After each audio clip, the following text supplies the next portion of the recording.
ሰላም ጤና ይስጥልን የቻናላችን ቤተሰቦች እንደምን አላችሁ? ዛሬ የምንገኘው በኢትዮጵያ የመኪና ገበያ ታሪክ ውስጥ ትልቅ ለውጥ እየታየበት ባለው ወቅት ላይ ነው። መንግስት የነዳጅ መኪኖችን ወደ ሀገር እንዳይገቡ ከከለከለ በኋላ የኤሌክትሪክ መኪኖች የአዲስ አበባ መንገዶች ወረዋቸዋል። ዛሬ ብዙዎቻችሁ ስትጠይቁኝ የነበረውን ጥያቄ ለመመለስ መጥተናል። በኢትዮጵያ ተወዳጅነት የናኘው ቮልክስዋገን ID.4 እና ቶዮታ BZ4Xን ብዙ ሰው የትኛውን ልግዛ ብሎ ይጨነቃል። ዛሬ ዋጋቸውን፣ የባትሪ ጥንካሬያቸውን፣ መለዋወጫቸውንና ለኢትዮጵያ መንገድ ያላቸውን ብቃት በዝርዝር እናያለን። ለቻናሉ አዲስ ከሆናችሁ ሰብስክራይብ በማድረግ ቤተሰብ ሁኑ። ወደ ቪዲዮው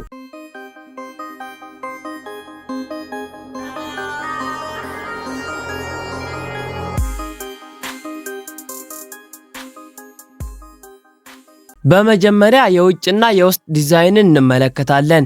መጀመሪያ ቶዮታ ቶዮታ BZ4Xን ሲያመርት ወደፊት የመጣ መኪና እንዲመስል አድርጎታል።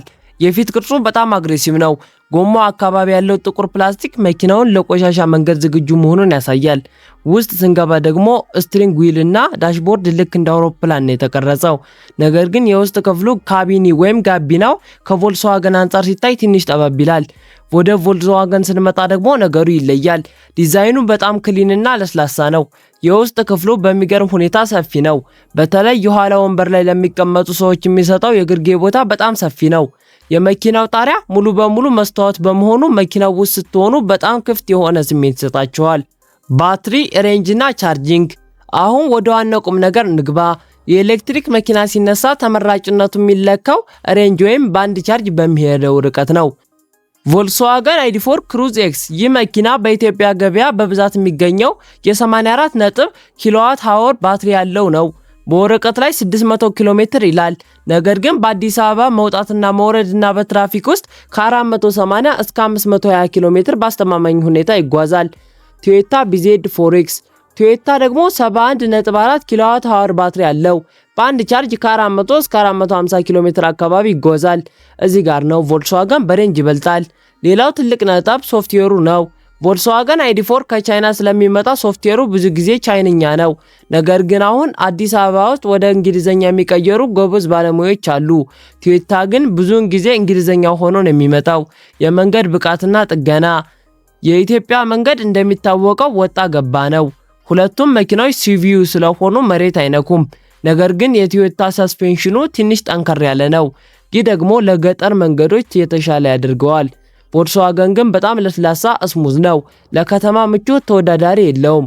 ጥገናን በተመለከተ በአሁኑ ሰዓት በአዲስ አበባ ውስጥ ለID.4 መለዋወጫ ማግኘት ከBZ4X ይልቅ ቀላል ነው። ምክንያቱም የመኪናው ቁጥር በብዛት በመኖሩ ነጋዴዎች እቃውን በብዛት እያስገቡ ነው። ማጠቃለያ ምክር እንግዲህ ውሳኔው የእናንተ ነው። ሰፊ የውስጥ ክፍል፣ ከፍተኛ ሬንጅ እና የጀርመን ምቾት ከፈለጉ ቮልክስዋገን ID.4 ምርጫችሁ ይሁን። የቶዮታ ስም ጠንካራ ያለና አቋምን ዲዛይን ከፈለጉ ቶዮታ BZ4Xን ይግዙ። በአጭሩ ከሁለቱ መኪኖች ቮልክስዋገን ID.4 በ3 ለ2 ውጤት አሸንፏል። በአሁኑ ሰዓት ለኢትዮጵያ ተጠቃሚ ቮልክስዋገን ID.4 የተሻለ አማራጭ ነው። ነገር ግን BZ4Xን ገዝታችሁ ከሆነና መንገድ ላይ ባትሪ ቢዘጋባችሁም ብዙም አትጨነቁ። ቶዮታ ስለሆነ ብቻ ገፍታችሁም ጋራጅ ብታደርሱት ማንም አይደነቅም፣ ስሙ ይሸከመዋል። የዛሬው ቪዲዮአችን ይህን ይመስል ነበር። በቪዲዮ ላይ ያልተጠቀሰ ጥያቄ ካላችሁ ኮሜንት ላይ ጻፉልኝ። በሚቀጥለው ቪዲዮ ስለሌላ መኪና ወይም ስለ ኤሌክትሪክ መኪና ቻርጀሮች እንድንሰራ ከፈለጋችሁ ፓርት 2 ብላችሁ ጻፉ። ላይክ ማድረጋችሁን እንዳትረሱ። በሚቀጥለው ቪዲዮ እስክንገናኝ ድረስ ቻው።